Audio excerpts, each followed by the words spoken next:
Welcome to Raghavan naturopathy. आज बात करेंगे हेपेटाइटिस। हेपेटाइटिस बहुत टाइप का होता है। Hepatitis A, hepatitis B, hepatitis C, hepatitis D, hepatitis E. A से ई तक इतना तरह का हेपेटाइटिस होता है। तो कुछ हेपेटाइटिस है जो ब्लड बॉर्न होता है, जैसे बी एंड सी और डी, और ए और ई जो है वाटर से फैलता है। तो आज हमारा कंसर्न ये है कि हेपेटाइटिस बी में या हेपेटाइटिस यदि किसी को होता है किसी वजह से, और क्रोनिक हेपेटाइटिस होता है, जैसे कि हेपेटाइटिस बी के बारे में कहा जाता है ये कभी खत्म नहीं होगा, हरदम पॉजिटिव ही आदमी रहता है। तो वैसे कंडीशन में उसको क्या करना चाहिए?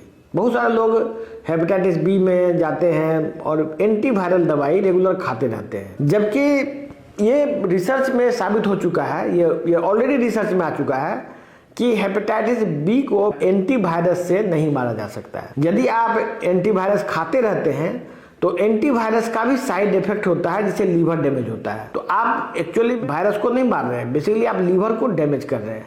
वायरस से भी लीवर डैमेज होता है, दोनों से लीवर डैमेज होता है। तो वायरस के जगह आप एक अलग मेडिसिन खा रहे हैं जिससे लीवर डैमेज हो। दूसरी बात यह है कि वो जो दवाई है एंटीवायरल, उससे वायरस मरता नहीं है, क्योंकि ये ऑलरेडी वो लोग नहीं बोल रहा है, जो लोग वायरस का दवा देते हैं एंटीवायरल, वो उसका ये क्लेम नहीं है कि वायरस मर जाएगा या HbA निगेटिव हो जाएगा। ऐसा नहीं है, हेपेटाइटिस बी निगेटिव नहीं होगा मरीज, लेकिन वो क्यों खाया जाए जिंदगी भर, इस बात का उसके पास कोई एक्सप्लेनेशन नहीं है। लेकिन हमने जो देखा है, जो और साइंटिस्ट ने देखा है, जो ऑल ओवर वर्ल्ड जो साइंटिस्ट जो देख रहे हैं, सिर्फ मेरा ही नहीं, हर एक विज्ञान का हर एक व्यक्ति जान रहा है ये बात कि जो एंटीवायरल दवाई लंबे समय तक चलती है उससे आदमी का लीवर डैमेज हो जाता है। हम कहना चाह रहे हैं जिन लोगों को हेपेटाइटिस है, हेपेटाइटिस बी है, लीवर डैमेज होने का डाउट है, उसके लिए एक बहुत ही बेहतरीन उपचार ऑलरेडी डेवलप हो चुका है, जिसके उपचार से यदि आप वो ट्रीटमेंट लेते हैं, मेटाबॉलिक ट्रीटमेंट उसको कहा जाता है। मेटाबॉलिक ट्रीटमेंट नेचुरोपैथी का ही एक रूप है, नेचुरोपैथी का ही एक पार्ट है, नेचुरोपैथी का अंग है मेटाबॉलिक ट्रीटमेंट। यदि वो ट्रीटमेंट आप लेते हैं तो आपको हेपेटाइटिस बी बहुत लोगों का निगेटिव भी हो सकता है, यदि निगेटिव ना भी हो, लीवर को डैमेज होने से ये बचा सकता है, लीवर को डैमेज होने से रोक सकता है। ये वायरस को मारने का एक नया टेक्निक है, मतलब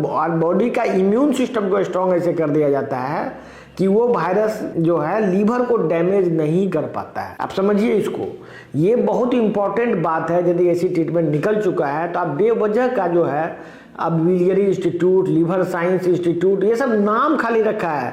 आप देखते होंगे लीवर एंड बिलियरी इंस्टीट्यूट करके नाम है। दिल्ली लोग जाते हैं, लोग सोचते हैं कि ये बहुत बड़ा रिसर्च संस्था होगा, लेकिन बात मेरा मानिए, आज तक कोई भी व्यक्ति बीमारी उसका ठीक नहीं होता उस सब संस्थानों में, क्योंकि वो गलत उपचार को प्रमोट कर रहा है। बहुत ही पुराना और आउटडेटेड उपचार को जबरदस्ती घसीटा जा रहा है।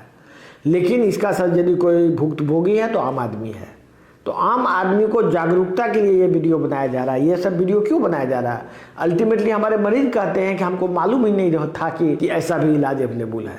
ये सब वीडियो बनाने का एक ही उद्देश्य है कि लोगों को ये बात बताया जाए कि आप इस उपचार को लीजिए। हमारा नंबर भी इसमें डिस्प्ले किया गया है। जो भी लोग ऑनलाइन भी हमसे जुड़ना चाहते हैं वो जुड़ सकते हैं, हमारे एक्सपर्ट से बात कर सकते हैं और अपने जीवन को बेहतर बना सकते हैं। धन्यवाद।